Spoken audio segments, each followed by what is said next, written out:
खटमल और जू की कहानी। ये कहानी कई वर्ष पुरानी है। उस समय दक्षिण भारत में एक राजा राज किया करता था।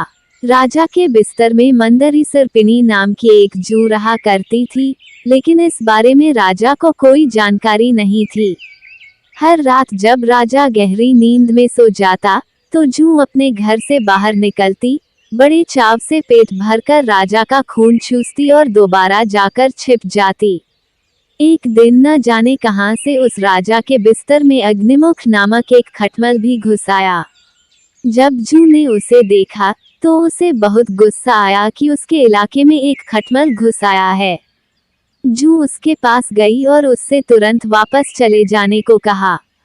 इस पर खटमल बोला, अरे जू बहना, इस तरह का व्यवहार तो कोई अपने दुश्मन के साथ भी नहीं करता। मैं बहुत दूर से आया हूँ और सिर्फ एक रात तुम्हारे घर रुककर आराम करना चाहता हूँ। कृपया मुझे यहाँ रुकने दो। खटमल की बातें सुनकर जू का दिल पिघल गया। उसने कहा, ठीक है, तुम यहाँ रुक सकते हो, लेकिन तुम्हारे कारण राजा को कोई परेशानी नहीं होनी चाहिए। तुम राजा के आसपास भी नहीं जाओगे।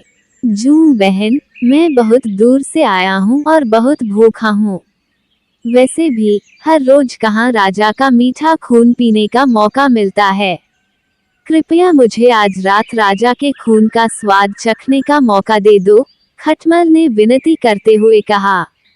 जू खटमल की बातों में आ गई और उसने उसे राजा का खून चूसने की इजाजत दे दी।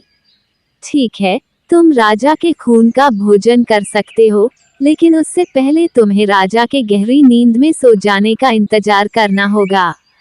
जब तक राजा पूरी तरह सो नहीं जाता, तब तक तुम उसे नहीं काट सकते, जू ने कहा। इस पर खटमल ने हाँ कर दिया और दोनों रात होने का इंतजार करने लगे। रात होते ही राजा अपने कमरे में आया और सोने की तैयारी करने लगा। राजा का शरीर बहुत तंदुरुस्त था और उसकी तोंद बहुत मोटी थी। ये देखकर खटमल के मुंह में पानी आ गया। जैसे ही राजा बिस्तर पर आकर लेटा, खटमल ने ना अब देखा ना ताव और सीधे जाकर राजा की मोटी तोंद पर जोर से काट लिया और फिर दौड़कर पलंग के नीचे छिप गया। राजा दर्द के मारे चीख उठा और तुरंत अपने सिपाहियों को कमरे में बुला लिया। राजा ने सिपाहियों को आदेश दिया, सिपाहियों, इस बिस्तर में जरूर कोई खटमल या जू है। उसे तुरंत ढूंढो और मार डालो। राजा के सिपाहियों ने बिस्तर पर ढूंढना शुरू किया, तो उन्हें बिस्तर में छिपी जू मिल गई। उन्होंने तुरंत उस जू को मार डाला और खटमल बच निकला।